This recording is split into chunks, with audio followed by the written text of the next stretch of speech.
Boa noite novamente. Agora, na verdade, para valer, porque a primeira vez caiu aqui, então vamos que vamos.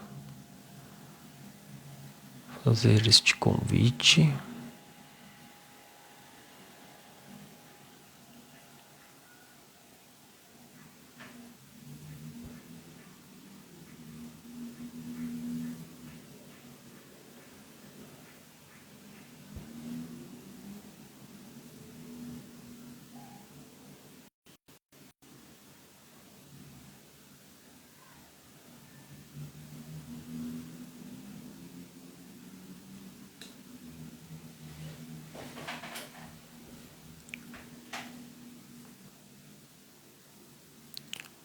Boa noite mais uma vez.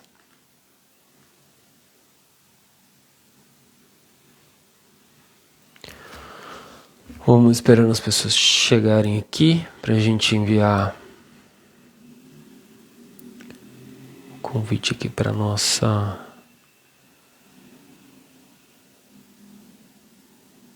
vamos lá. Agora sim. Laura enviou o convite aí, certo? Só aceitar e a gente começa. Oi. Boa noite. Tudo bem, Boa Laura? noite. Tudo, e você? Tudo jóia. Muito prazer em conhecê-la. Prazer é meu. Engraçado, né? Te vejo tanto, vejo vários vídeos teus aí do canal, acho incrível, incrível. Obrigada. E você, a Ana, enfim, tem uma equipe aí, né? Que produz, é muito incrível. E agradecer, na verdade, a gentileza que você teve de participar aqui, né, dessa live com esse tema importante. A gente, enfim, uma organização pequena, porém barulhenta, que a gente faz, né, tudo aí É para que o importante. câncer... É verdade, é muito importante para que o câncer de ovário fique em evidência, enfim. Eu vou contar um pouquinho aqui do que é a organização. Vou me apresentar, vou pedir para você se apresentar também. Porque, enfim, difícil alguém não te conhecer, mas, enfim, para, de repente, alguma paciente aqui que está assistindo através da ACO não te conheça, certo? Sim. Então, bom, essa semana, né, dia 8 de maio, foi o Dia Mundial contra o Câncer de Ovário, né? Então, é uma data importante e a ACO, como é uma organização que atua por essa causa, então, transforma essa semana em uma série de eventos e tudo mais. E aí, assim, já acompanho o canal, né? Nunca vi um cientista, enfim, redes sociais e tudo mais. E aí, enfim, ocorreu de fazer esse convite a você. Vou explicar já já por quê. Mas a ACO está aí desde 2015. Eu sou filho de paciente de câncer de ovário, que faleceu em 2015. Minha mãe, inclusive, faria aniversário hoje, 11 de maio. Caramba. Coincidência. Parabéns para ela, onde quer que ela esteja. Com Parabéns certeza para minha tá. mãe, onde ela tá acompanhando a live. Com certeza. Minha avó também faleceu de câncer de ovário, perdi uma tia, enfim. O câncer de ovário na minha família é uma coisa assombrosa, foi assim. Então, e aí desde 2015, então eu fundei a ACO e a gente está aí para facilitar o caminho para as mulheres, para atuar com políticas públicas aí, enfim, mais decentes em relação a essa doença que de pouca visibilidade. Já tivemos alguns avanços aí durante esse tempo, então também tem coisas boas. E, e aí, uma coincidência, né? Assisti um vídeo, um stories que você produziu e eu achei muito interessante. Você falou sobre aquele tema do BTT, que é ali foi publicado pela CNN. Aí eu falei, que incrível, assim, porque era tudo que eu queria, assim. A gente passa o ano todo falando sobre câncer de ovário, sobre, enfim, oncologia, convida médico, toda semana convido médico, paciente, tudo mais, para aqui, né, pra gente fazer live e tudo mais. É uma forma, acho que, de levar esse conteúdo de uma maneira séria e tudo mais. Aí, de repente, sai essa notícia e aí mudou um pouco a história. Mas aí eu vou começar por aí, agora eu vou pedir para você se apresentar, porque eu falei bastante, desculpa. Imagina, Fernanda. Bom, para quem não acompanha, eu nunca vi, eu sou a Laura, eu sou farmacêutica. Eu tenho um mestrado e doutorado em Biociências e Biotecnologia. O meu mestrado foi em câncer, com câncer de colo de útero. Olha. E, e tenho um pós-doutorado também em Bioquímica. Atualmente eu sou comunicadora, então eu falo de ciência nas redes, com Nunca Vi. E sou paciente de câncer também. Mas no caso, eu não sou paciente de câncer de ovário, eu sou paciente de câncer de tireoide.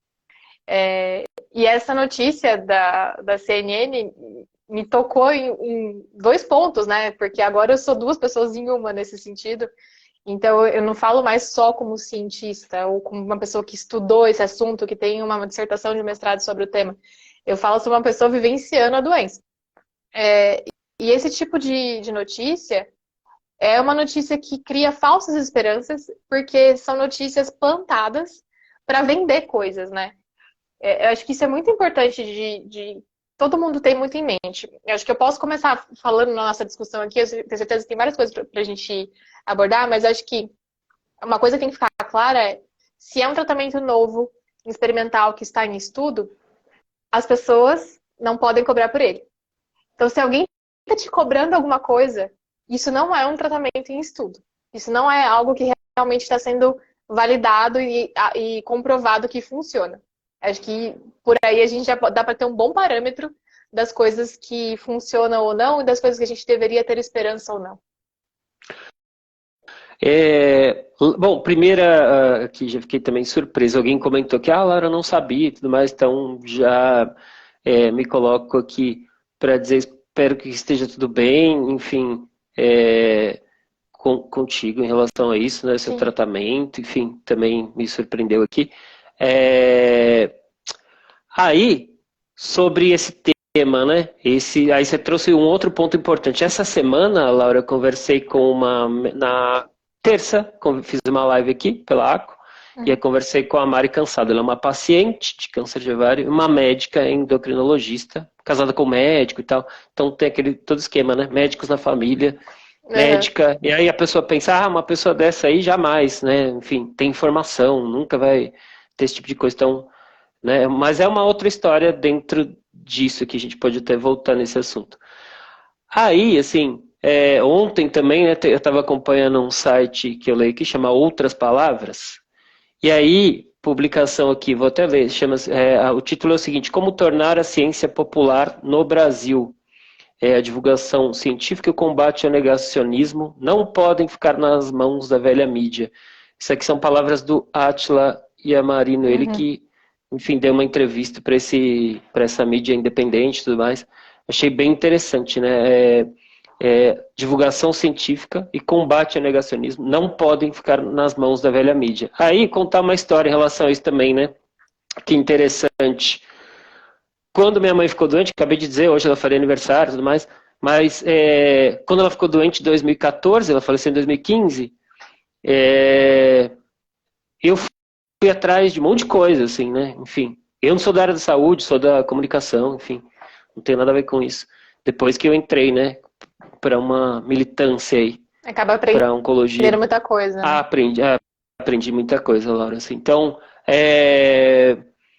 aí o que acontece? Naquele momento, eu fui para tudo que era possível. Então, Googlezão, né, tal.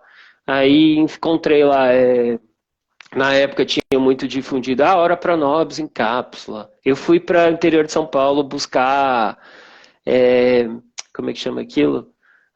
Aloe vera, me fugiu o nome. Babosa, com mel, que não sei o que. Alguém que se cura, a pessoa me dava aquilo assim. Então. Aí mandei vir lá do Pará. Na época eu participava de grupos xamânicos e tal. Aí mandei uma figura aí trazer lá do Pará, um negócio, enfim, vou dizer que mas é um negócio complexo aí, um monte de coisa. Minha mãe tomou isso aqui, veio um vidro, ela tomou isso aqui, passou muito mal e tal. Óbvio, né? Aí eu falei, não, isso aqui esquece, né? Não vai rolar. Mas o resto ela tomou, até eu tomava, falava, é bom, tá. Suco de graviola, não sei o que, blá, blá, blá. Um monte de coisa, né? Assim.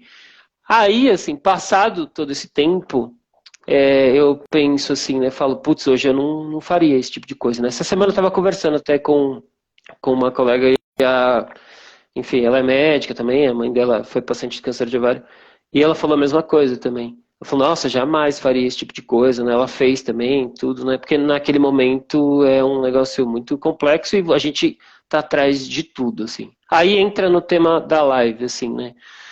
É, a gente tem pacientes diagnosticados com câncer, câncer de ovário. Aí ela vai para o Google, encontra informações, encontra uma informação tipo essa que você fez os stories, vocês produzirem no Uhum. canal. É, ela quer de toda forma ter acesso a esse tipo de coisa, né? Seja essa que enfim, foi divulgada nesse formato, ou seja coisas que estão mais acessíveis, como tudo isso que eu mencionei, assim, né? Uhum. E perigos e os impactos disso, assim, quais as consequências, assim, né? E aí depois eu volto nessa questão. Na verdade, os impactos são vários em vários âmbitos, né? Acho que um primeiro que pode acontecer, que é o que eu considero muito grave, é a questão de abandonar o tratamento que funciona. Então, a gente tem tratamentos, né, e é importante também entender que não vai ter um tratamento único, nem uma cura única, porque câncer são mais de 200 doenças diferentes, então cada um vai ter o seu grau de cura, sua taxa de sucesso, o seu tipo de intervenção diferente. Então, isso é uma coisa. E outra coisa é as pessoas tenderem a abandonar tratamentos que a gente comprovadamente sabe que funcionam, que curam, que tratam as pessoas, para essas coisas ditas alternativas, com a promessa de que elas vão se curar sem efeitos colaterais. Isso é uma coisa muito grave, porque câncer é um tipo de doença que, se a gente deixa sozinha, toma conta do corpo, né? Deixar o câncer sozinho é tudo o que ele quer. Então, se a gente não faz nada com ele, abandona os tratamentos que a gente sabe que funcionam, a gente está dando margem para ele se espalhar pelo corpo e ficar tão grave a ponto da gente não conseguir mais tratar. Então, esse eu considero o principal efeito deletério das pessoas irem atrás desse tipo de coisa. Porque, e assim, mas a pessoa às vezes vai fazer isso junto com, por exemplo, uma quimioterapia. Não vai abandonar a quimioterapia. Ok, mas existem coisas que podem atrapalhar a quimioterapia. E aí ela não vai ter o mesmo efeito que ela teria se estivesse fazendo só a terapia corretamente, a quimioterapia corretamente. Então tem esses dois aspectos iniciais que são muito graves. E tem um terceiro aspecto, que é a pessoa se intoxicar. Porque, por exemplo, você mencionou cápsulas de Ora Pronobis. Isso é uma planta. Essa cápsula tem ali tipo um extrato seco dessa planta, né? Essa planta triturada, provavelmente com uma concentração muito maior do que você comeria de Ora Pronobis. Então, sei lá, você vai comer o quê? Umas 4, 5 folhas de Ora Pronobis, né? Aquele pó ali da cápsula tem provavelmente muito mais que isso. E planta, às vezes a gente acha assim, mas a planta é natural, não vai me fazer mal, né? Tipo, tá na natureza. Só que plantas têm milhares de compostos químicos. E a gente tem muitos dados mostrando que suplementos e cápsulas e coisas à base de plantas causam muito mais intoxicações e são muito mais tóxicos para o corpo do que medicamentos. Então, às vezes, a gente tá indo atrás de uma coisa, tipo, mas é natural, não vai me fazer mal igual a quimioterapia. E aí é justamente o contrário, porque a gente sabe que a quimioterapia tem um número de efeitos colaterais muito bem definidos e que param depois que a gente para de tomar quimioterapia. É horrível? Mas é por um curto período de tempo e é uma garantia de que aquilo vai te trazer uma melhora. A planta, muitas vezes, você só vai descobrir que aquilo está te fazendo mal depois de muito tempo. E aí você pode ter que perder o fígado, sabe? Precisar de um transplante de fígado por conta de ter usado coisas da base de planta. Então, são muitos aspectos muito complexos. E aí, um último ponto é que geralmente as pessoas criam essas coisas, tipo, Ora Pronobis, graviola e qualquer outra coisa de planta que esteja envolvida com tratamento de câncer, a partir de alguns estudos feitos, por exemplo, em células. Então, eu pego lá, sei lá, um extrato de suco de graviola, descubro que lá tem alguma molécula que faz algum efeito na célula.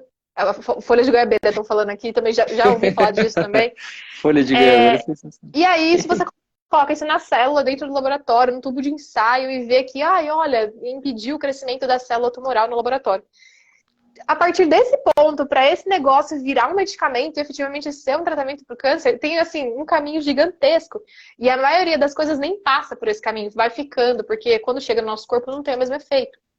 Então são extrapolações, assim, a Ana costuma falar que é um salto ornamental, lógico, a pessoa parte de uma informaçãozinha, assim, dá um salto ornamental e cria uma conclusão, sabe? Porque realmente é isso. Então, a gente... Se a informação... Acho que uma coisa se a informação que você leu tá num blog, já dá pra desconfiar, porque, né, tipo, se aquilo lá realmente fosse um tratamento efetivo, não estaria num blog. É um... Estaria numa revista de ciência, né, de saúde, de coisas assim. Então, aí chega no ponto enfim, acho que é praticamente o mais importante aqui dessa conversa. Quando eu coloquei o título aqui, né, Fake News na Oncologia e tudo mais, né? O título era para ser sensacionalista, mas é tipo isso aí, assim. Aí você diz assim, vou voltar naquele vídeo que vocês produziram aí no canal do BTT. Saiu na CNN, né? Então, assim, aí tem aquela história que o Átila acabou de dizer aqui que eu li, né? Ele fala assim, ó, divulgação científica e combate ao negacionismo não pode ficar na mão da velha mídia. CNN, enfim, tá aí, mas enfim, é uma mídia aí conhecida, né? Saiu nessa mídia, aí você pensa assim, você, enfim, é uma pessoa altamente esclarecida e além de tudo é comunicador. Então você tem todo o discernimento. A pessoa tá em algum lugar X específico, não tem o discernimento que você possui e tal. Aí ela falou, bom, você é na CNN, então tá. Podia não ser essa notícia, né, do BTT, poderia ser outra, tipo, a hora pra nós, sei lá, qualquer coisa do tipo. A pessoa não tem ideia, assim, eu não vou nos sites, nas publicações aí, não vou encontrar os artigos médicos, não vai nesses, tipo, PubMed, não sei o que lá, um monte de coisa que tem aí, que são específicos que só pessoas desse segmento aí, só dessa área da ciência, que vão ter acesso. Aí como é que faz, assim, para essas pessoas? Fiquei pensando nesse caminho, que foi muito, esse é um estudo de caso, é maluco isso, assim, a pessoa chega e vai, leu ali e tal, para ela ter uma validade. Aí, isso chega a tal, há um tempo atrás a gente tinha fosfoetanolamina, né, um negócio meio, enfim, que surgiu aí, pá, e as pessoas, todo mundo falou sobre isso. Chegou um ponto, vou contar um caso que aconteceu, eu estava participando de um evento, que é de uma mídia grande, enfim, de um jornal aí, bem conhecido. Aí no meio do evento, entrou umas 4, 5 figuras, assim, com cartaz na mão, fotos fosfolamina, não sei o que, parou o evento, assim, porque elas estavam dizendo que aquilo ali na verdade, era como, isso faz tempo, hein, isso aí, tipo, tem um bom Eu ia tempo. perguntar quando foi. Tipo, acho que foi, se eu não estiver muito enganado, de 2016, se eu não estiver enganado. Tá. As pessoas pararam o evento aqui num lugar conhecido também em São Paulo. Aí eu fiquei em choque, assim, falei, caramba, as pessoas pararam esse evento antes do negacionismo que todo mundo conhece. E parou o evento para falar sobre isso, interrompeu os médicos, interrompeu todo mundo, dizendo o seguinte, alegando o seguinte, ó, a indústria farmacêutica é um demônio e não quer que as pessoas tenham acesso a isso, esse negócio custa R$10, vai salvar todo mundo, e blá blá blá, uma coisa maluca, Laura, assim, eu fiquei em choque, eu lembrei de tudo isso, assim, olha que conexão que eu fiz. Eu quero pegar esse argumento que você colocou que elas trouxeram, porque esse argumento sempre me faz rir, porque eu sou farmacêutica e eu já trabalhei em indústria farmacêutica. Sim. E assim, as pessoas não têm noção de que se alguma cura tão milagrosa tivesse sido descoberta, as indústrias estariam se estapeando para pegar a patente disso e ter exclusividade de venda. Se nenhuma indústria está se estapeando pela patente disso, que alegam que é uma cura, não é uma cura. É verdade. Porque isso não existe, de tipo, a indústria não quer a cura, mano, a indústria quer a cura. Porque, imagina, a população está ficando cada vez mais velha. E a incidência de câncer em pessoas mais velhas só tende a aumentar, né? A incidência de câncer sempre aumenta com a idade. Então, sempre vai ter gente com câncer no mundo. Sempre. Isso é uma coisa que a gente não tem como evitar, porque é natural da nossa genética, é natural do nosso, né, de como a gente vive, é natural do nosso envelhecimento como ser humano. E em animais a gente também vê isso, né? Quando a gente vê cachorro, gato, velhinho, também costuma aparecer câncer porque faz parte do processo de envelhecimento. Então, sempre vai ter o que tratar. Portanto, se existir realmente uma cura como essa, a indústria detentora dessa patente, ela tá rica para sempre. É verdade. Então, esse argumento, ele não faz sentido, sabe? Tipo, quando as pessoas param... A gente pode criticar diversos aspectos da indústria farmacêutica, em qualquer outro contexto, sabe? Mas é que esse argumento, ele não faz sentido, porque tudo que a indústria quer é uma cura dessa, que todo mundo vai ter que recorrer a ela, sabe? Então, é um argumento meio bobo até, se você for pensar, porque a única base dele é uma teoria de conspiração. Nossa, não sei a palavra. A teoria da única base dele é a conspiração. matéria da conspiração, de que tem um sistema escondendo todas as informações de você. Cara, talvez até tenha, sabe? Tipo, nem vamos entrar nesse mérito. Mas não é isso, sabe? Se a cura existir, a indústria vai ser a primeira a querer a patente. Então, toda vez que a gente encontra essas coisas, tem que desconfiar nesse sentido. E aí você falou assim, como é que a pessoa que vê a notícia, é a CNN, né, como é que a gente descobre?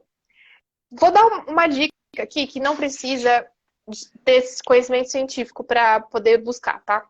Acho que esse recorte que eu vou fazer aqui é muito importante. Você entrou, você viu no site da CNN aquela informação. O que você vai fazer é pegar o nome daquele novo tratamento e jogar numa busca, tipo Google. Você vai jogar lá no Google. Se não aparecer nenhum outro site de um grande jornal com aquela notícia, você já desconfia. Porque se é uma coisa realmente muito revolucionária, todo jornal vai querer noticiar. Porque todo jornal vai querer uma parte daqueles cliques que vão chegar. Então, se eu jogo aquele nome daquele tratamento novo no Google e não vem nenhum outro jornal grande, tipo o Globo, a Folha, Estadão, sei lá, os jornais grandes do país, assim, que eu digo. Ou se você jogar em inglês, jornais grandes de outros países. Sim. Se não vier, aí é o primeiro ponto de desconfiança. O segundo ponto de desconfiança é se você começa a ver jornais menores replicando aquela notícia, tipo, mandaram hoje, acho que era o Correio, não sei se era o Correio Brasiliense, ou eu vejo daqui a pouco, mas era algum outro jornal assim, um pouco menor, que não é de tão grande circulação, e a fonte da notícia que aquele jornal menor estava circulando era a CNN, e não um artigo, sim, ou um comunicado de imprensa, ou alguma outra coisa. Então, tudo isso me mostra que essa notícia original, que nesse caso é na CNN, ela foi meio que plantada ali, sabe? Tem alguma coisa por trás daquela notícia que a gente não tá vendo. Que meus advogados me impedem de afirmar o que é essa coisa. É verdade. Mas tem alguma coisa por trás. Então, jogou no Google, não veio um grande jornal produzindo a mesma coisa. E quando você tem outro jornal, a fonte é a CNN ou qualquer outro que for, desconfia. Porque cientista é fofoqueiro.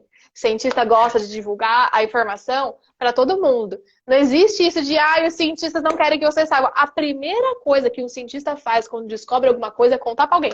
É contar. Não, tipo, claro, se for uma coisa patenteável, você protege a sua descoberta com uma patente, mas você conta, você publica, você fala para as pessoas, você faz comunicado de imprensa, você chama a atenção do mundo inteiro, porque, tipo, meu Deus, isso vai revolucionar o mundo. Então, essa história também não existe. Não é a receita.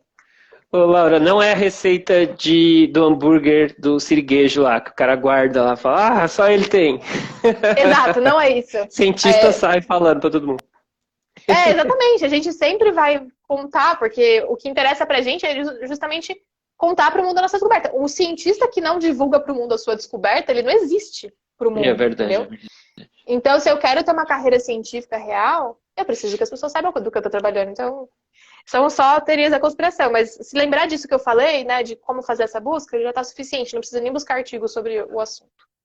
Agora sim, tem um outro ponto, né? Aí volto naquilo que é o propósito, provavelmente o maior propósito. Quer dizer, tem vários, né? Mas o maior propósito de vocês com o canal, assim, nunca vi um cientista e tudo mais. Uhum. Se eu estiver falando alguma bobagem, você pode me interromper aqui. Mas assim, é tornar as coisas muito acessíveis para as pessoas, para que as pessoas tenham ideia de uma maneira muito clara, objetiva, sem aquele papo científico, né? Vou dar um exemplo na prática. Uma vez eu falei, né? Comecei a ACO em 2015, tá? Falando sobre câncer de ovário. Eu mesmo entendia da doença da minha mãe, assim, sabia tudo, conversar os remédios, tal, tudo.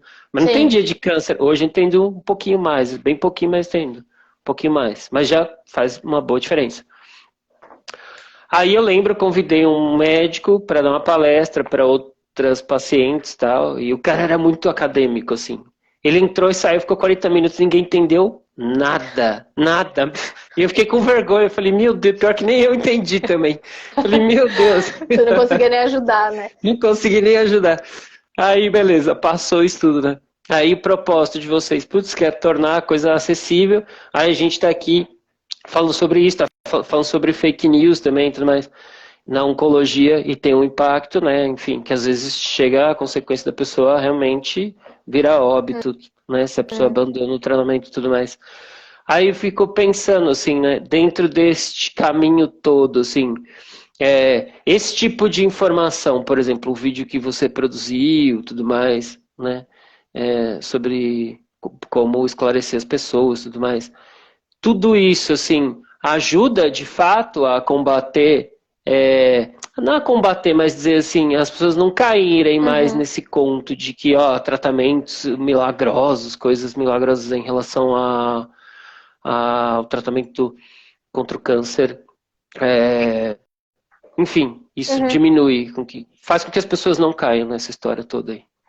Olha, a gente tem um movimento muito grande da comunidade que segue a gente, é, contando coisas desse tipo, contando histórias próprias. Muita gente fala assim, depois que eu comecei a seguir vocês, eu desconfio de tudo. Ou depois que eu Sim. comecei a seguir vocês, eu só acredito em alguma coisa se vocês confirmarem.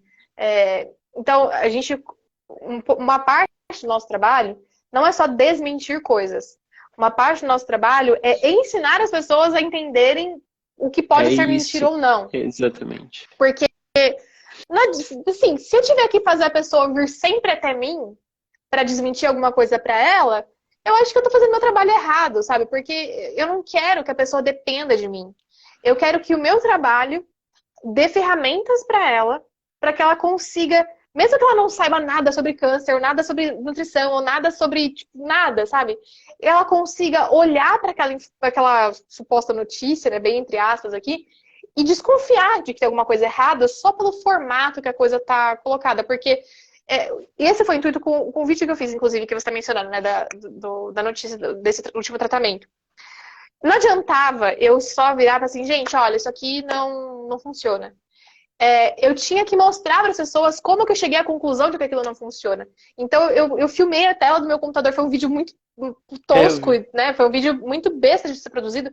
Eu só filmei a minha tela e falei, gente, olha só, foi assim que eu descobri que isso aqui não era verdade. Então, a partir disso, as pessoas começam a criar, tipo, uma pulga atrás da orelha, sabe? Mesmo que ela não tenha conhecimento suficiente para dizer por que aquilo está errado, ela já consegue começar a desconfiar que está errado. E é isso que a gente quer. Eu quero que ela, claro, venha até mim para ter uma informação mais completa, mas que o fato dela estar ali comigo, acompanhando o que eu faço, né, e aí eu falo, perfil, nunca vi um cientista, né? Que eu e a Ana estamos aqui juntas. Mas eu quero que a pessoa realmente cria um conjuntinho de ferramentas para ela, sabe? Que ela desenvolva um pensamento crítico, que ela olhe para um produto que promete muitas coisas e fala, não dá para prometer tudo isso. Que ela olhe para uma notícia de novo, ai meu Deus, o milagre da cura do câncer, e será? Então, acho que isso é o importante, porque quanto mais a gente munir as pessoas de ferramentas para que elas desconfiem das coisas, menos elas caem e mais elas conseguem alertar pessoas que estão ao redor delas. Então, tipo, a gente cria uma sementinha e cria uma pessoa que dissemina mais sementinhas para que essas coisas não aconteçam.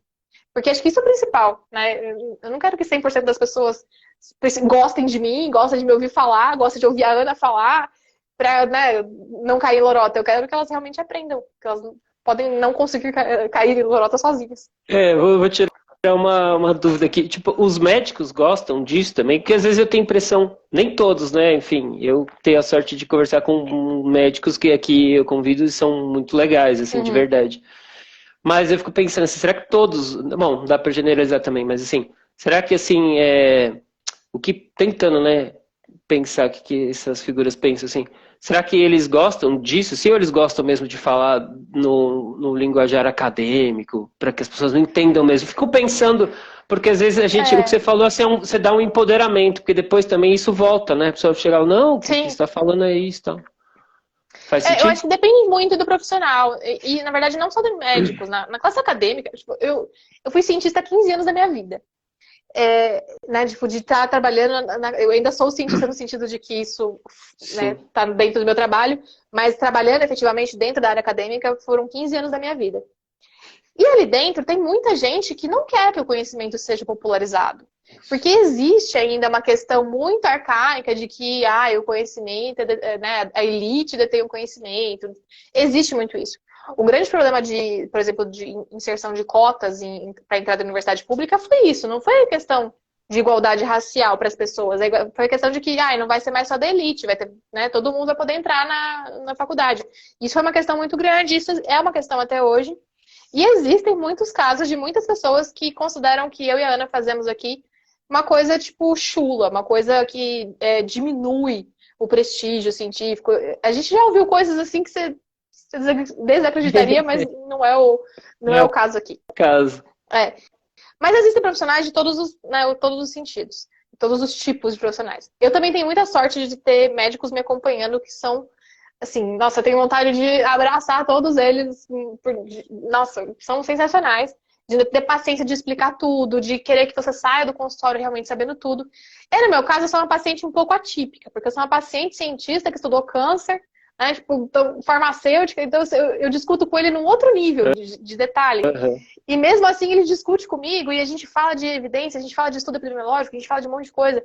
E isso eu entendo que são médicos um pouco mais raros, talvez. Existe superioridade e esse sentimento de querer manter a coisa um pouco mais, como é que eu posso dizer, menos popular, sim, menos difundida, não sei. Existe em qualquer âmbito. Meio erudito no negócio. Então. Erudito, isso é uma ótima palavra. Isso vai existir sempre. E tem algumas pessoas que acho que não fazem isso por mal. Tem algumas que querem, né? Mas tem outras que acho que não fazem por mal. Acho que fazem porque não sabem fazer de outra forma, porque aprendeu daquela forma. E aí eu falo isso como experiência própria, porque quando eu comecei a trabalhar com comunicação, eu era voluntária numa ONG que atende gestantes. Eu acho que a ONG ainda existe em Araraquara, que é onde eu cresci, né? Cresci, fiz faculdade. E quando eu cheguei lá, eu tinha aprendido a falar de coisas científicas e de ensinamentos de forma acadêmica, né? Porque eu tinha me formado na faculdade, eu estava no mestrado, então eu tinha toda uma bagagem totalmente acadêmica. Quando eu cheguei para conversar com aquelas pessoas, eu falei, meu Deus, elas não me entendem. A primeira aula que eu dei para elas sobre medicamentos, uso de medicamentos na gestação, eu olhava para a cara delas e eu comecei a entrar em desespero, porque eu via pela cara delas que elas não estavam me entendendo. Ninguém estava entendendo, E eu falei, Jesus Cristo, eu preciso fazer alguma coisa, porque né, não dá pra continuar assim. Então, tipo, eu tive esse estalo e falei, porra, beleza, vou dar um jeito de... E aí eu comecei a criar técnicas, comecei a aprender, comecei a estudar, né? Aí eu comecei a trabalhar com comunicação. Mas nem todo mundo tem esse estalo, nem todo mundo se importa, né, nem todo mundo consegue. Eu sei que é meio que um dom até você conseguir transformar alguma coisa. Porque você tem que ter um raciocínio assim muito, muito rápido, às vezes, para quando você está numa conversa com alguém, para conseguir transformar aquela informação em algo palatável. Mas com treino, você consegue também. Se você se esforçar, se você quiser. Sabe aquela máxima, né? Basta querer. Acordar às 5 da manhã. Se você se esforçar muito, vibrar na energia. Mas é um assunto complicado e é um assunto que eu, particularmente, às vezes me revolto um pouco. Porque eu vejo que tem gente que só não sabe, e ok, tudo bem não saber, mas tem gente que quer. E aí essas pessoas que querem que me pegam um pouco assim no coração, porque, olha, não precisa, né, gente? Não precisa, você já tá ali na posição de poder que você tá cuidando da pessoa, né? Não precisa tornar a informação menos acessível. Menos acessível, é verdade. Só pra acreditar em você. Essa história, então, vocês aí e o Átila estão na mesma vibração. Sim, o Átila também é bastante criticado, igual a gente. Bem criticado, né? Agora, eu vi um vídeo muito, muito recente. Quer dizer, apareceu pra mim ontem. Não sei se é tão recente. Inclusive, vocês têm uma atuação ali, né? Tá tipo meio teatral, tá muito, muito legal, assim. Artigo científico e... Se eu não estiver errado, acho que evidência, uma coisa do tipo, isso aqui é um estudo de caso, isso aqui é um anjinho e tudo mais, assim. Aí vocês falam, agora me fugiu o que é exatamente. É artigo científico, vocês estão falando? A gente estava explicando o que é ter comprovação científica, o que significa ter comprovação científica. É perfeito, isso. Aí eu fiquei pensando, né, que é outro caso também, trazendo para o contexto, né, da oncologia, assim. Também faz parte desse tipo de coisa. As pessoas não entendem, né? Assim, então pensa assim. E lembra aquela história da fosfetanolamina lá? Fosfetanolamina. Fosfetanolamina. Entra na mesma história, né? Não tinha nenhum tipo de coisa. E ali, bom, saiu, tá na internet, já era, né? É o suficiente. Aquele vídeo é muito, muito didático e cabe para absolutamente tudo, né? Inclusive esse contexto. Sim. O que tem acontecido uma questão que é as empresas se ligaram que as pessoas querem evidência. Só que elas também se ligaram que a maioria das pessoas não consegue interpretar corretamente o que significa ter evidência. Então, muitas delas estão se aproveitando disso da pior forma possível e simplesmente listando um monte de link lá de artigo em outra língua, né, geralmente em inglês, que, então, olha, tá vendo? Tem esse tanto de artigo aqui, menina. Olha, quanta comprovação científica. E isso não é da comprovação científica, né? Porque quando você procura qualquer coisa na base de dados de artigo, vai vir um monte de artigo. Sabe, você digita café, vai vir um monte de artigo de café. Só que tem uma galera que faz aí enema de café. Aí quando você começa a limitar a busca para tentar achar os artigos de enema de café, você acha, sei lá, um. E aí esse um artigo, ele nem avaliou que as pessoas estão vendendo por 20 mil reais como propriedades do enema de café. Então, a comprovação científica é o quê? Não é só eu ter um monte de artigo com aquela palavra-chave, que acho que isso que as pessoas estão usando de uma forma muito errada. Ter comprovação científica é ver que aquilo que eu estou querendo, por exemplo, vamos falar da fosfatronamina, é ver vários artigos diferentes, de pessoas diferentes, de lugares do mundo diferentes, usando a fosfatronamina e chegando à mesma conclusão. Que isso é ter uma comprovação científica. Agora, quando eu só tenho vários artigos diferentes que usaram a fosfatronamina para alguma coisa, não é comprovação científica de nada, é só uma comprovação de que aquilo ali está sendo usado para estudar alguma coisa. E eu sei que isso não quer dizer, isso não é fácil de ser avaliado porque não tem uma formação científica. Mas o meu ponto com isso é desconfie de coisas que dizem que tem comprovação científica, mas que você não consegue achar aquela informação com mais detalhes em outro lugar. Você só consegue achar aquela comprovação científica ali naquele site ou naquele perfil, sabe? Se você não conseguir achar em nenhum outro lugar, não tem comprovação científica. É isso, né? E eu fico pensando, né? Às vezes acontece também, a gente produz aqui, né? Comunicação, como eu falei, o ano todo, assim. Uhum. Então, fala sobre... Bom, eu convido nutricionista, convido oncologista, convido tudo, assim. Todo mundo aí da área de saúde.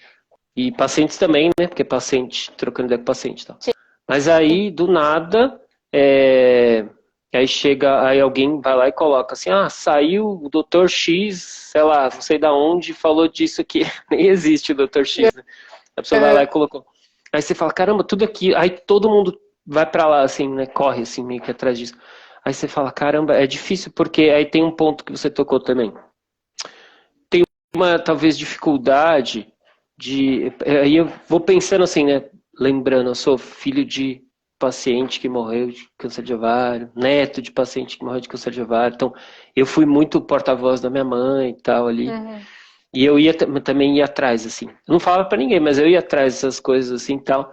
Mas aí, eu fico pensando ali, por quê? No fundo, tem uma questão emocional. Falar, minha mãe não vai morrer, cara. Eu vou, sabe, assim, tipo, eu vou atrás de tudo que tiver. Salvar, né? Tipo, vou salvar. Uma carga. Tem uma questão. E imagino que eu estava sendo porta-voz dela, então tá até pela questão da debilidade dela.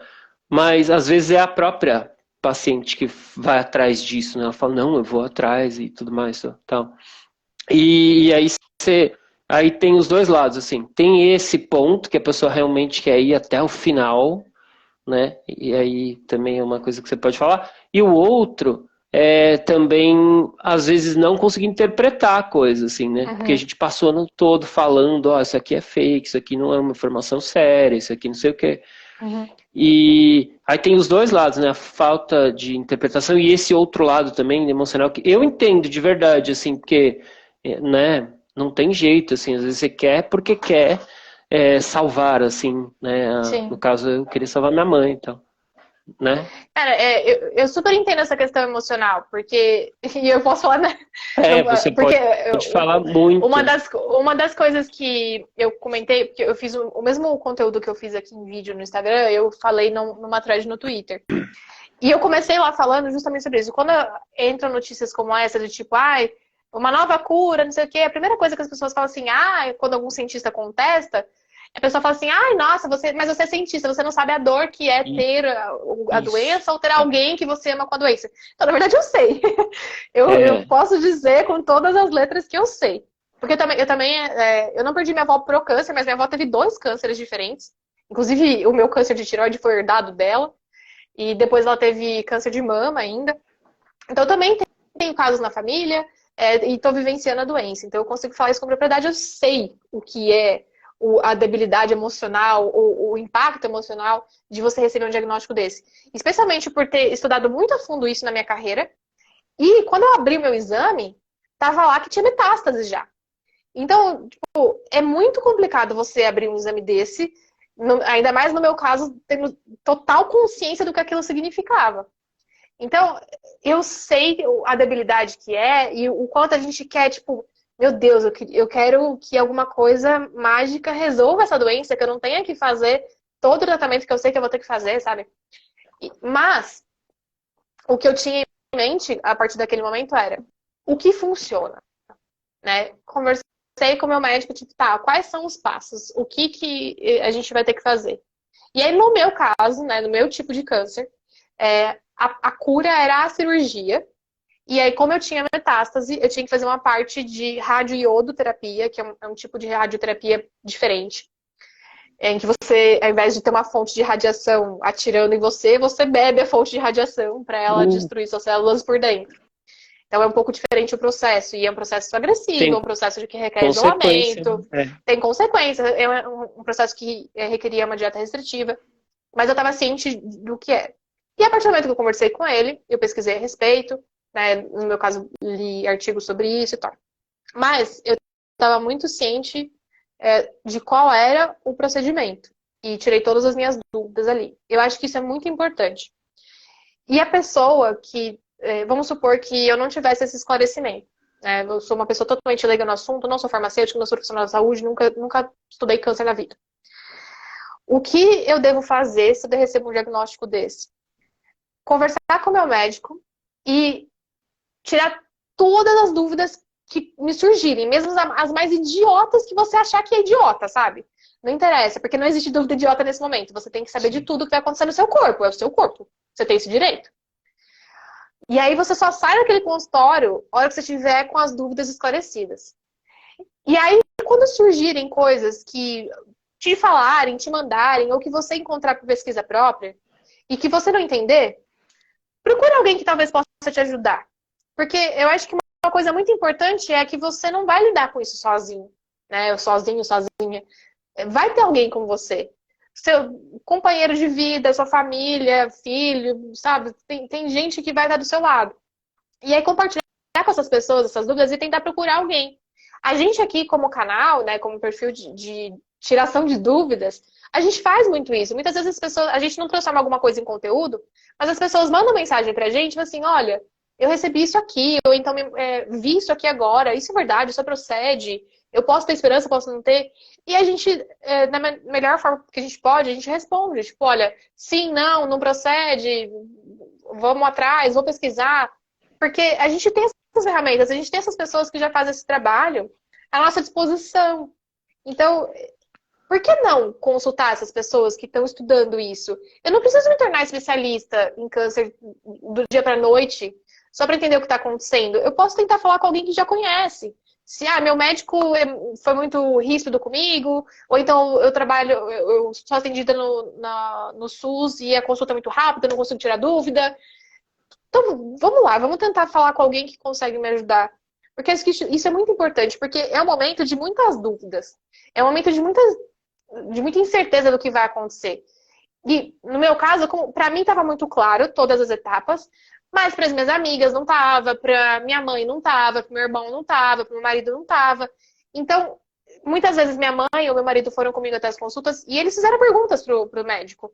Tipo, tá, mas como é que vai ser tal etapa? Como é que vai ser a recuperação dela da cirurgia? Como é que vai ser não sei o quê?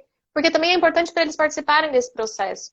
E tudo aquilo que eu conseguia, eu explicava para eles, e o que eu não conseguia, o médico explicava, e a gente pesquisava junto, e a gente tentava entender juntos.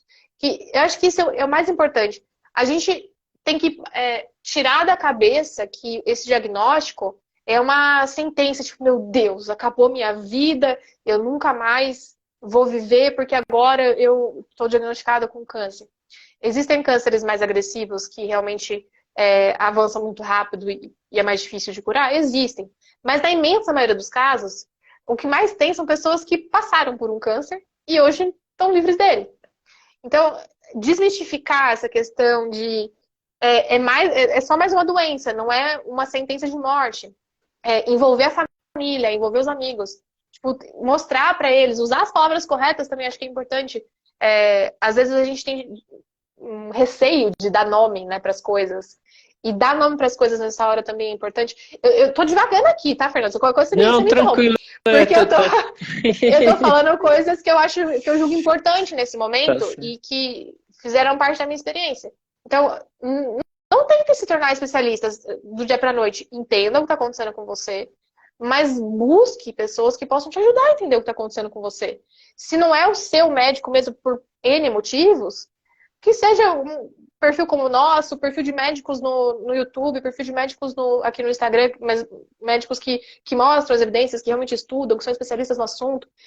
No caso do câncer de tireoide, tem um médico muito bom no YouTube, é um médico do Ceará, que ele tem um perfil incrível, que ele responde todas as dúvidas, ele faz live respondendo a dúvida. Então eu aprendi muita coisa com ele, inclusive. Mesmo eu lendo artigo, eu aprendi muita coisa com ele lá. Acho que isso é muito importante. A gente vai sempre ter... a gente sempre vai querer salvar a pessoa. E você vai querer sempre se salvar. Mas eu acho que a gente tem que ter consciência de que o milagre não vai existir. As orações são bem-vindas, tudo que, né, tipo, o ser cósmico que você acredita te mandando energias boas é bem-vindo, sabe? A entidade sobrenatural da sua religião, qualquer coisa que seja, tudo isso é super bem-vindo. Mas entenda que isso é uma parte do processo e que a outra parte é você seguir o tratamento que existe, que foi testado para aquilo, que vai te dar a maior chance possível de cura, que se você seguir aquilo. Então, esse sentimento, ele é real, ele existe, eu também tive, mas eu também parei e fui racional a ponto de, tipo, ok, quais são os passos comprovados que me garantem que eu vou sair do outro lado com a cura desse câncer. Então, essa clareza de pensamento, talvez não venha sozinha, talvez precise de terapia, talvez precise de apoio de, sabe, N pessoas diferentes, mas é fundamental para que o tratamento seja bem sucedido fisicamente e emocionalmente. É verdade. A gente sabe que afeta muito, né, o emocional da pessoa. Ontem eu estava assistindo, até publiquei isso aqui, fiz um recorte e postei no Instagram. Estava assistindo uma entrevista do Dr. Drauzio Varella e ele falou uma coisa muito interessante, assim, né? Aí tem um outro lado, né, também. Esse é um lado que eu gostaria até que você comentasse bastante sobre isso, assim. Ele falou o seguinte, ele trabalhou na oncologia, né, chefe de oncologia, não sei quanto tempo, enfim, cara, sim, super, né, envolvido. Aí, e da velha guarda, né? Daí ele estava contando o seguinte, né? Ele falou o seguinte, que ele falou, ou antes, no tempo, né, do início lá da carreira dele, ele trabalhou com câncer infantil e tudo mais, né? Câncer que as crianças desenvolvem, acho que leucemia, se não estiver enganado. Ele falou só 20% das crianças era que as crianças que conseguiam passar pelo tratamento de câncer. Ele falou, hoje é o contrário, assim, quase 90% dos casos dá bom, assim, todo mundo, todas as crianças aí se curam, tudo mais. Então tem uma evolução, então tem um fato também de olhar para a evolução que a medicina traz também, né? Sim. Isso é diferente de negar. Eu trouxe esse tema porque você falou assim, a gente tem que olhar também os casos, talvez isso se fale pouco, né, assim, mas daqueles casos que dão certo, assim, e do que de novidade, porque o tratamento para câncer não é mais o tratamento que se fazia, sei lá, tipo, 3 décadas, 4 décadas, são outros, né? Hoje sim, também estava assistindo um vídeo de vocês, que é um pouco antigo, acho que tem uns 2 anos, mas vocês estavam falando sobre genética e tal. A genética está muito presente, por exemplo, no câncer de ovário, né? Então, é muito importante. Então, tem esse lado, né, Laura, também. Não, com certeza certeza. Eu acho que o estigma que fica, né, do câncer como um todo, é aquele estigma que a gente vê em filme, em novela. Quem não lembra da novela que a menina teve Ah, leucemia é lá, que verdade. raspava a Raspa. cabeça, aquela cena super dramática? Então, o que fica de meio que no imaginário popular é essa visão, né? Do tipo, vai cair o cabelo, vai definhar, vai ficar magro, vai ficar fraco, não sei o quê. E nem todo tratamento é assim. Existem sim tratamentos muito agressivos que a pessoa fica dessa forma, mas existem tratamentos que, não, como o meu, não cai o cabelo, que você não perde peso, que você segue sua vida, por mais que seja muito invasivo, seja muito complexo, é, sua vida continua relativamente normal a partir daquilo. E isso é a maioria hoje em dia. A maioria dos tratamentos hoje em dia são menos agressivos, assim, de debilitar tanto a pessoa.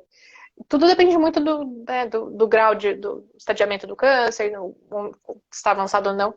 Mas esse, essa questão que fica, né, na cabeça das pessoas está muito relacionada com isso que o Drauzio comentou nessa entrevista, de ser algo antigo. Então, antigamente, realmente, poucas pessoas sobreviviam, a maioria das pessoas passava muito mal com o tratamento, tinha uma debilitação visível.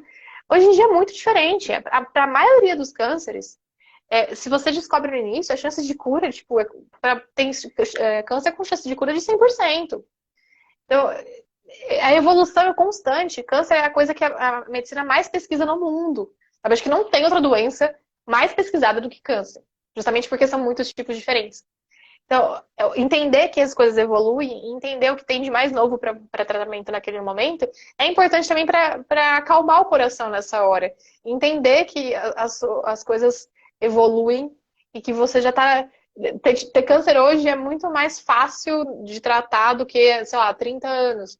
Então, as coisas estão sempre em constante evolução e agora a gente está com novas tecnologias sendo desenvolvidas, por exemplo, de vacinas terapêuticas contra o câncer, em que você vai treinar o seu sistema imunológico para destruir aquele tumor. Então, sei lá, acho que nos próximos 10 anos a gente vai ter um avanço assim surreal ainda de tratamento. Então, a gente tem muita esperança e muita coisa nova chegando. E, Laura, assim, por exemplo, uma curiosidade também, né? Você que trabalhou ali no campo, quer dizer, acho que trabalha ainda pesquisa e tudo mais dentro você falou que trabalhou em farmacêutica e tudo mais. Uhum. Até que uma nova droga seja apresentada, assim, e no campo da pesquisa, assim, também. Como é que surge isso, assim? Por exemplo, na maioria das vezes, vou dar um exemplo. A pessoa pode iniciar uma pesquisa do zero, ou normalmente essas pesquisas são evolução de outras pesquisas que já aconteceram e a pessoa dá uma aprimorada e tudo mais. Porque às vezes nessas surgem coisas incríveis, assim. E o outro Uhum. ponto é, assim, eu lembro que há um tempo atrás estava lendo e estava dizendo o seguinte, que os quimioterápicos surgiram naquele momento, se eu não estiver enganado, pós-guerra, né? Era um negócio meio, Sim. mais ou menos por aí, né? No meio daquele caos, aí meio que, digamos assim, por um outro motivo surgiu aquilo, assim, né? Ficou sendo anos o tratamento principal, né? Como é que Sim. acontece isso tudo na prática? Começando de trás para Tá. frente, essa descoberta dos quimioterápicos depois da Segunda Guerra foi por conta de uso de gás mostarda como arma química. Eles viram que alguns soldados que tinham leucemia deixaram de ter leucemia depois de Olha, terem sido expostos salvar as ao pessoas gás. sem querer. Isso, sem querer, perdão. E a partir disso começou o estudo que levou à criação dos quimioterápicos. Eu tenho um vídeo no canal, Que no canal incrível. no YouTube, onde eu explico sobre a origem da quimioterapia e eu explico isso em mais detalhes. Eu não vou saber todos os detalhes de Sim. memória agora.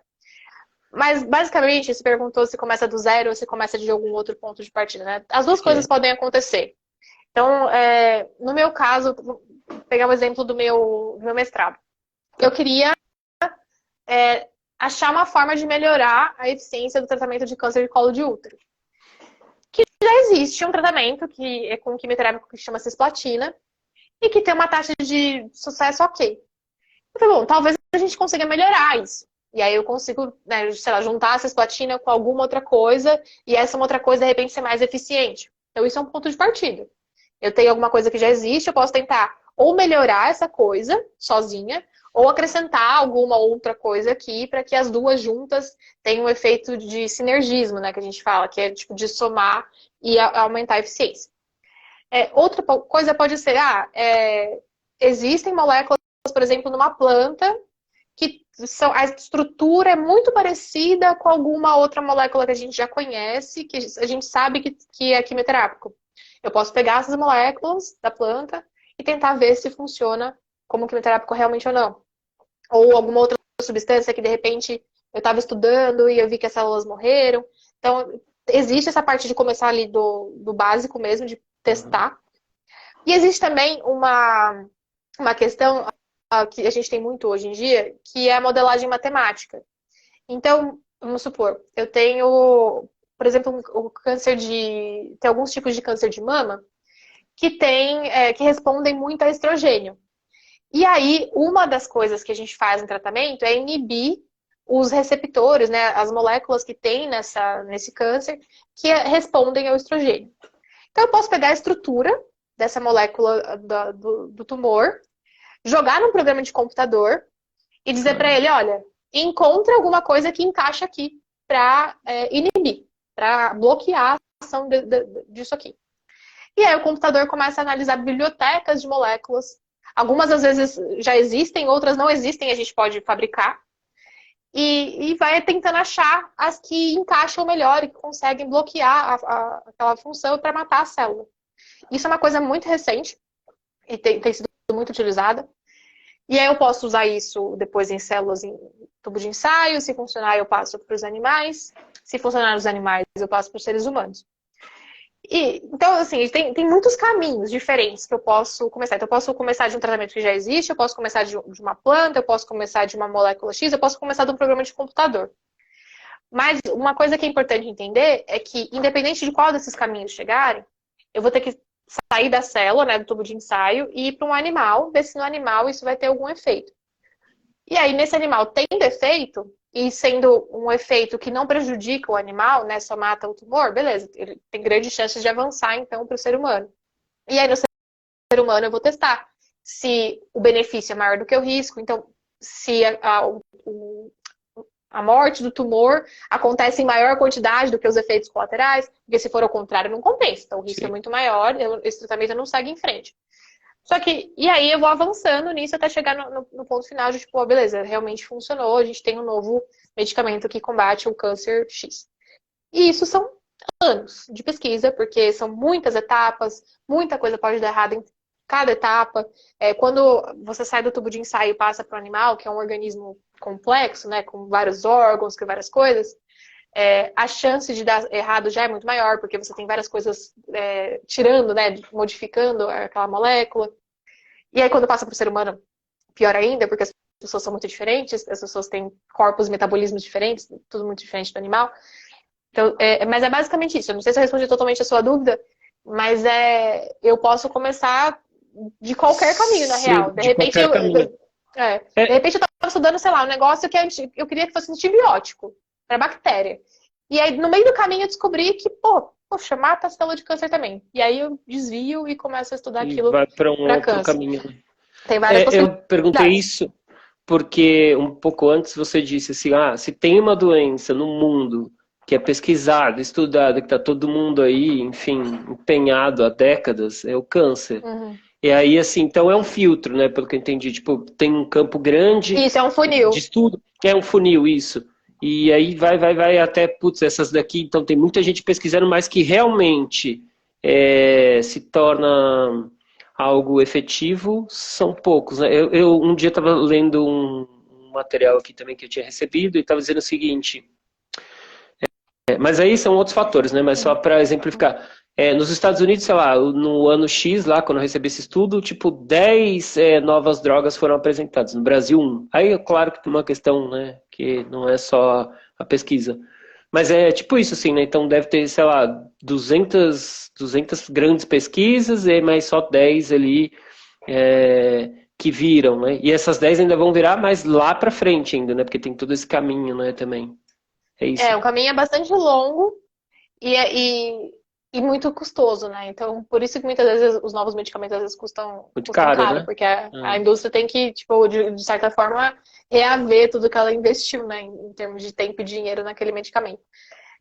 A questão de, às vezes, ter muitas coisas apresentadas para registro nos Estados Unidos e não no Brasil, é uma questão de onde está a pesquisa e desenvolvimento da maioria das indústrias.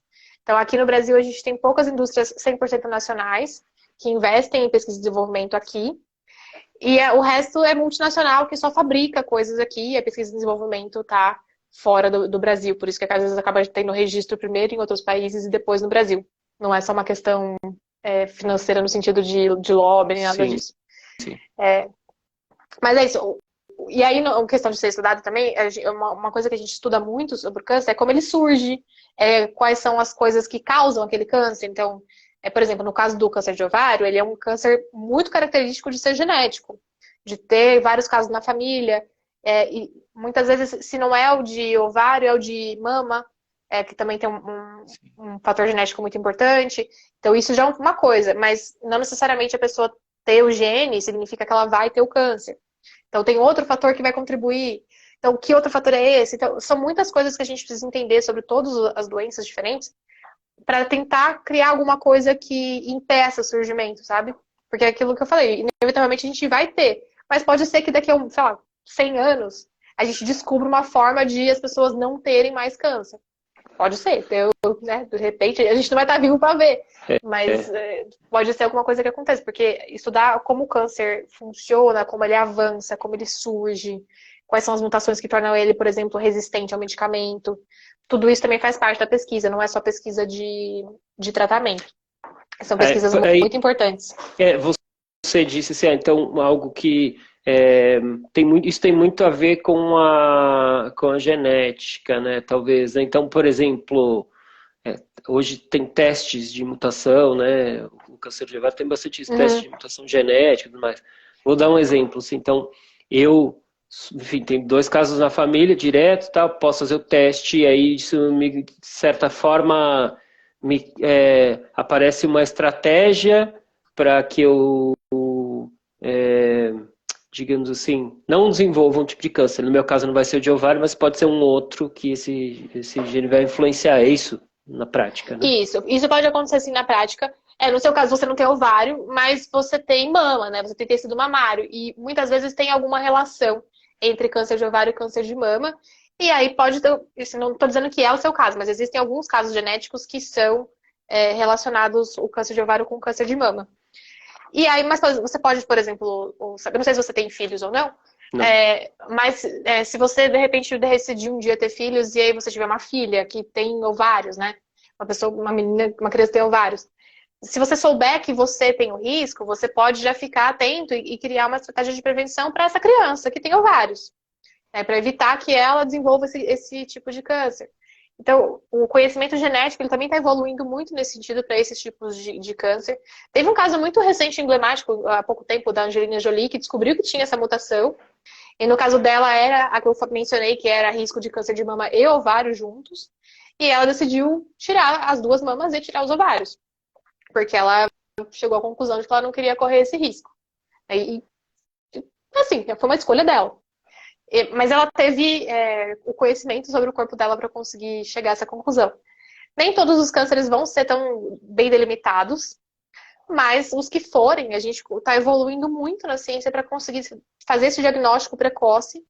E, por exemplo, vamos supor que você tivesse ovários, sabendo que a sua avó e sua mãe morreram, e aí você fazendo o rastreamento para ver se você tem o gene que te causa esse câncer, você pode ficar muito mais atento a isso, né? Tipo, e fazer um rastreamento com mais frequência para que caso surja o tumor, você pegue logo no começo e já resolva.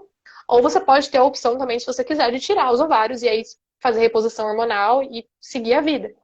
É importante que esse conhecimento também seja ampliado e ele está cada vez mais ampliado. Ainda não é 100% acessível um teste genético desses para todo mundo, mas eu acho que se a pessoa tem casos na família como é o seu e tem a chance de fazer o teste, é importante para que ela conheça os seus riscos e os riscos de possíveis descendentes, né? De possíveis crianças que vão surgir que podem carregar também esse gene. E dá um exemplo, assim, você citou, o caso da Angelina Jolie é bem conhecido, a gente fala o tempo todo sobre isso, assim. Uhum.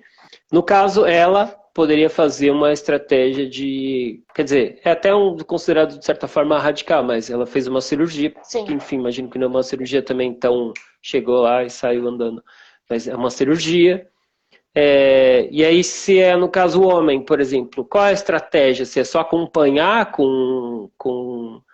digamos assim, com exames de Uhum. imagens, com algum outro tipo, sei lá, algum tipo de marcador, ou, sei lá, tem alguma estratégia efetiva diferente do que aconteceu com ela?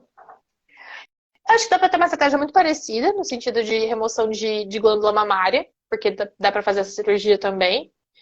Mas acho que na maioria dos casos vai ser mais acompanhamento muito próximo mesmo, tipo, porque câncer de mama em homens geralmente não é algo que as pessoas dão muita importância.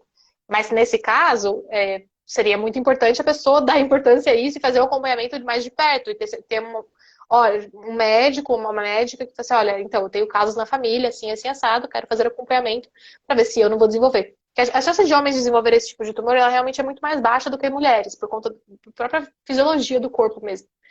Mas existe a possibilidade disso acontecer também de forma cirúrgica, de remoção total, igual ela fez, ou então só fazer o acompanhamento de muito perto, de todo ano, para pegar logo no começo se surgir. Perfeito. Por exemplo, Laura, assim, a gente estava falando aqui, né, dos fakes aí, voltar para esse tema aqui, do fake na oncologia, Uhum. assim. Você mesmo já presenciou um caso onde alguém abriu mão do tratamento convencional sabe, assim, em detrimento desse outro tipo Uhum. de tratamento que é completamente alternativo e completamente não tem esses embasamentos nenhum da ciência? Você já chegou a Sim, presenciar? é, eu soube do caso da amiga de uma amiga. É uma pessoa assim que eu não conheço pessoalmente, mas a minha amiga me contou essa história. Ela, eu não tenho certeza agora, mas eu acho que era um câncer. Eu não lembro, desculpa, não vou lembrar o câncer original, né? Em qual órgão que era, se era mama, se era estômago, não tenho certeza. Mas enfim, ela descobriu que estava com o tumor e resolveu que ela não queria fazer quimioterapia. Decidiu que não ia fazer isso porque ela ia passar mal. E aí ela procurou tratamentos alternativos. E um desses tratamentos alternativos foi o de uma médica que cobrava dela 15 mil reais por mês para passar uma dieta. E alguns suplementos e algumas coisas assim. E essa dieta é uma dieta altamente restritiva. Ela chegou a pesar, imagina, sei lá, eu tenho 1,70 m. Então, imagina eu pesando, sei lá, 30 quilos. Caramba. Foi mais ou menos isso que aconteceu com ela. Então, ela chegou a pesar 30, 33 quilos, assim, um palito. E aí, isso aconteceu, isso causou duas coisas no corpo dela. A primeira foi que, sem um tratamento efetivo, o tumor se espalhou. Então, o que era uma coisa super localizada, que dava pra. Ela precisava fazer cirurgia, ela falou que não queria fazer cirurgia também. Então, era uma coisa super localizada que com a cirurgia e uma quimioterapia complementar teria resolvido em poucos meses, porque não era realmente um caso muito complexo. Aquilo se espalhou por todo o corpo a ponto dos médicos dizerem: olha, não há mais nada que possa ser feito. Porque realmente não tinha o que fazer. Ela chegou a tomar alguma medicação assim para ficar viva por mais um tempo, porque tratamento mesmo não tinha mais a opção, no grau que estava. E aí, então ela deixou de tomar medicação e o câncer teve chance de se espalhar. E a outra coisa que aconteceu é que dietas restritivas nunca devem ser feitas em pessoas que estão em tratamento de câncer, porque o corpo precisa de nutriente. O corpo precisa de nutriente para poder combater a doença, para poder responder ao tratamento. Então, se você está com pouco nutriente no corpo, você não vai conseguir responder bem à quimioterapia. Você não vai poder, o seu sistema imunológico não vai ter recurso para combater o tumor. Então, o sistema imunológico é uma coisa muito importante nesse momento. Então, se você não tiver nutriente, ele não funciona. Tem muita gente que vem de dieta para câncer e essas dietas restritivas elas podem aumentar a chance do câncer espalhar, porque você vai deixar de dar munição para o seu próprio corpo combater a doença. Então, esse caso, para mim, ele foi muito emblemático, porque era uma pessoa da minha idade que, com uma cirurgia e alguns medicamentos, teria ficado 100% curada e que, de Caramba. repente, tá prestes a tipo, deixar esse planeta porque acreditou numa pessoa cobrando 15 mil reais mensais dela para uma dieta e achou que isso ia curá-lo. É aquilo que eu falei no começo, sabe? Tratamentos experimentais não cobram das pessoas. Se fosse realmente algo válido, algo realmente que a gente estivesse vendo que funciona, nossa, é muito promissor, que você, vamos supor que você fosse fazer parte de um estudo, né, que fosse, ninguém pode te cobrar por isso. Se tem uma pessoa te cobrando esse valor e não é uma empresa por trás, assim, tipo uma indústria farmacêutica vendendo um medicamento por trás com esse valor, desconfia muito disso, porque existem medicamentos que vão ser muito caros, terapias que vão ser muito caras por um motivo X, mas quando é, sei lá, a médica fulana do interior de não sei onde, dizendo que vai te curar com 15 mil reais por mês, te dando uma dieta, E, nossa, isso me deixa muito revoltada, sabe? Porque é uma pessoa que estudou medicina, que jurou princípios éticos e que tá matando pessoas, né? Tipo, porque é é isso. isso que esse tratamento faz. Isso mata pessoas. Na verdade, aí eu ia até perguntar nisso, assim, quando esse tipo de episódio acontece, né? É, enfim, é o caso, por exemplo. No caso, ela, não sei se ela teve esclarecimento suficiente, se ela deixou passar, se ela acreditou, tudo. Mas, assim, a pessoa desconfiou, tá, já denuncia, certo? Mas denuncia a pessoa pra quem, assim, tipo, ó, é um É, o, como é que é o caminho disso também? Porque é uma coisa às vezes complicada, né? Você também tem que levantar ali as provas e tudo mais. É um negócio meio. sim. Eu, eu tô dizendo isso porque, enfim, vira e mexe e aparece assim no direct, assim, aparece aqui da ACO. Uhum. Ah, a pessoa lançou um livro, inclusive normalmente as pessoas vêm até com o livro, assim, tem o livro e tal.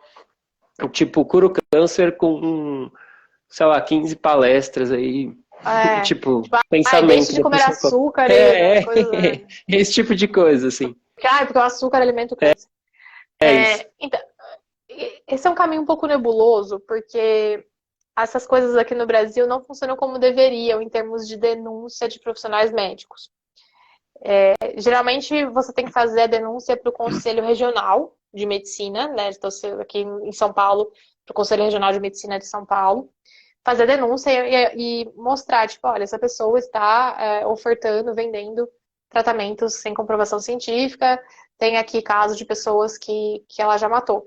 Só que para isso você realmente precisa acabar levantando essas provas, né? Então você vai precisar entrar num processo realmente burocrático e jurídico para mostrar isso. Mas a minha recomendação é que caso você se depare com isso, né? Você tem acesso a esses documentos, você tem acesso a essa pessoa, fazer denúncia, mesmo que talvez não dê em nada naquele momento, mas deixar lá registrado que essa pessoa foi denunciada, que essa pessoa tem lá a ficha suja em algum momento. Porque isso é importante também, porque de repente, se a gente conseguir acumular provas de que essa pessoa está vendendo cura dessa forma, talvez algo realmente seja feito.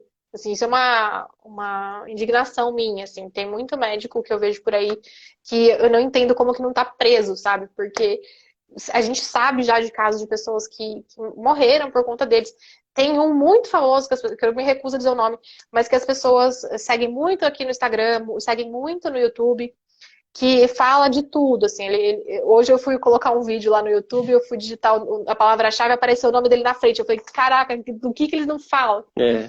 E esse cara, ele matou o Marcelo Rezende, jornalista. Ele vendeu um desses tratamentos alternativos para o Marcelo Rezende, que estava com câncer de pâncreas, se eu não me engano. E ele abandonou todo o tratamento convencional para ir lá e dar a terapia alternativa dele com dieta e suplemento. O Marcelo Rezende morreu. Muito rápido, inclusive. Então, eu fico um pouco revoltada, na real, porque eu sou farmacêutica e para pegar meu diploma eu tive que jurar princípios éticos de não fazer o mal, de cuidar da saúde das pessoas, de atender, de socorrer e tudo mais. E os médicos fazem um juramento muito parecido.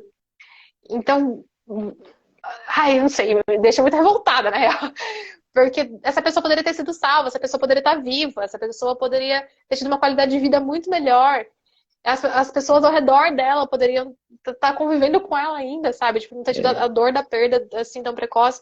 Então, isso me revolta muito. Imagino, eu vejo isso quando eu vejo algumas figuras assim, já desconfio, falo, meu Deus, é É, uma coisa meio, é criminoso, né? Não tem outra palavra, né? a palavra Pra é esse essa, tipo a de palavra é coisa. crime. É um crime, né? Alguém até É. comentou aqui. Mas é isso, assim, tipo, É. não tem como. E a gente precisa ficar muito atento, né? Então, uma série de coisas, assim. E, por fim, né? Aquilo que a gente falou. Desconfiar até, às vezes, pô, não é porque, sei lá, botou aqui a CNN que Aham. publicou, que saiu lá. As pessoas também têm que ter um pouco de discernimento. Talvez isso seja ainda uma herança, né? De, saiu na mídia. Antigamente era isso, né? Saiu na mídia e Sim. tal, tava tudo certo. Hoje em dia, bom, há um tempo, né? Tem uma mudança nessa configuração do que é a mídia exatamente e tudo mais. Aí tem rede social também. Então tem todo Sim. um equilíbrio, né? Entre algo. Eu acho que a gente tá tão envolto em informação que às vezes fica muito difícil de filtrar qual informação seguir. E eu entendo isso. Ainda mais no momento de muita debilidade, né? De fragilidade, que a pessoa tá ali naquele diagnóstico, tentando processar aquilo que tá acontecendo com ela, tentando lidar com a família. Às vezes, sei lá, eu não tenho filhos, mas vamos supor que eu tivesse. Mas, poxa, uma pessoa de 35 anos com um filho pequeno para criar e de repente descobre um câncer. Meu Deus, e agora, meu filho? Tipo, tudo isso é muito pesado. E aí, ter esse tanto de informação que a pessoa às vezes não consegue filtrar, torna tudo muito mais complexo, né? Por isso que eu repito o que eu disse no começo. É, não precisa se tornar especialista sozinho. Se cerque de pessoas que possam te ajudar nisso e que estejam embasadas em evidências de verdade. Que não seja uma pessoa que tirou a receita do vizinho, porque meu vizinho tomou chá de, sei lá, a folha de goiabeira lá e pronto, curou do câncer, não sei, de rim, não sei, vou inventar um tratamento aqui. Então, se cerque de pessoas que realmente entendam do assunto, que possam te ajudar. E a gente aqui, a gente tenta fazer isso da melhor forma possível. Nem sempre a gente consegue responder todo mundo, mas quando a gente consegue, a gente pelo menos dá uma resposta rápida, assim, tipo, olha, não caia nesse caminho, vá para outro lugar que isso daí não funciona. Ou não, beleza, pode ter esperança de que isso vai dar certo. Tem mais estudo acontecendo. Então, tentar manter a serenidade e a calma nesse momento é muito importante. E se você não estiver conseguindo fazer isso sozinho, um apoio psicológico é muito importante também. Porque vai te ajudar a passar pelo processo, vai ajudar a passar sua família pelo processo, vai ajudar você a lidar com a sua família durante o processo. Então tem muitas Também. coisas que é importante nisso, né? Mas, Hum. tipo, Laura, assim, já daqui a pouquinho a gente encerra, tá? Mas é que surgiu essa pergunta, vai surgindo que eu vou É, falando, então, sim. tipo, mas tô de olho aqui, tá? No tempo. É, às vezes, é meio raro, assim, mas às vezes acontece esse tipo de coisa. Do nada, o indivíduo, sei lá, por algum motivo. Eu tô falando porque eu já presenciei esses casos, é muito difícil, mas eu já vi. Do nada, quando a pessoa estava lá, fez exame, fez o tratamento, mas durante o acompanhamento vai fazer os exames e pá, sumiu o câncer da pessoa mesmo, como se ela não tivesse nada ali. Uhum. Eu queria saber se você já presenciou esse tipo de coisa e até onde também, né? Porque às vezes a pessoa ouve falar e tem muito do ouvir falar, porque alguém falou, que alguém falou, que alguém falou. Aí Uhum. a pessoa fala assim, mas naquele dia que ele se curou, sei lá, ele tomou água com o copo vermelho. Aí ele fala, putz, água com copo vermelho é o que Sim. salva o cara do. Sabe assim, É, tipo, você já sim. viu esse tipo de coisa e rola mesmo? Acontece? Porque o médico Olha, também imagina assim, né? Aí o profissional da saúde que está do outro lado, né? Como que a pessoa reage ali, né? Porque deve ser uma coisa meio. Não sei, sei lá. tem muitas possibilidades de resposta para essa pergunta, na real. Porque tem muitas possibilidades do que pode ter acontecido. Então, existe uma possibilidade de erro diagnóstico, isso é um fato, É né? verdade. De não ter sido, não era câncer e de repente, né, sumiu mesmo. Isso pode ser artefato, tem muita coisa, mas pode ser um erro diagnóstico. Pode ser que o corpo da pessoa realmente conseguiu eliminar tranquilamente e aí, tipo, sobe o É vestígio. possível isso. Porque é possível, porque o sistema imunológico é um dos principais responsáveis por eliminar o tumor. Então, de repente, acontece alguma coisa que dá um gatilho para o sistema imunológico eliminar. Tem um exemplo, são casos muito raros, tá? O que eu vou contar agora. Mas acontece de, às vezes, a pessoa tá com um câncer muito avançado, ou nem precisa ser tão avançado, mas tá com algum tumor, e aí ela tem uma infecção muito grave, sei lá, por exemplo, Covid, ou sei lá, dengue, não sei, uma infecção. E essa infecção faz uma ativação do sistema imunológico de uma forma que o sistema imunológico acha o câncer, sabe? Meio que assim. Porque uma das coisas que que o câncer faz para poder crescer dentro do corpo é se esconder do sistema imunológico, de alguma forma. E ele pode fazer isso jogando moléculas que bloqueiam o sistema imunológico ou criando disfarces que o sistema imunológico não acha ele. Nossa, que louco. Então, nesse caso, tem muitas possibilidades. É uma coisa muito legal até de estudar, assim, o mecanismo. E aí, de repente, nessa infecção que a pessoa teve, a ativação do sistema imunológico faz ele acordar e falar, oi, eita, tem um tumor aqui. E aí as células de defesa conseguem eliminar completamente aquele tumor. Existem relatos de casos assim na medicina. Teve um caso, inclusive, com Covid, acho que em 2021, por aí, que viram que aconteceu isso. O câncer entrou em remissão depois da Covid, porque o sistema imunológico foi ativado dessa forma. São casos super raros, mas que podem acontecer. E existe ainda também a possibilidade de aquele pequeno tratamento que foi feito ter sido suficiente, e com isso já resolveu também. Então, não tem uma resposta única, vão ser muitas possibilidades diferentes e que a gente tem que analisar caso a caso o que aconteceu, mas que a chance de acontecer existe, né? E ele muito doido pensar nisso.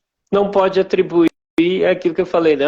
Tomou uma água num copo vermelho. No dia que ele estava indo para consulta, e falar, foi aquilo que salvou. Tá?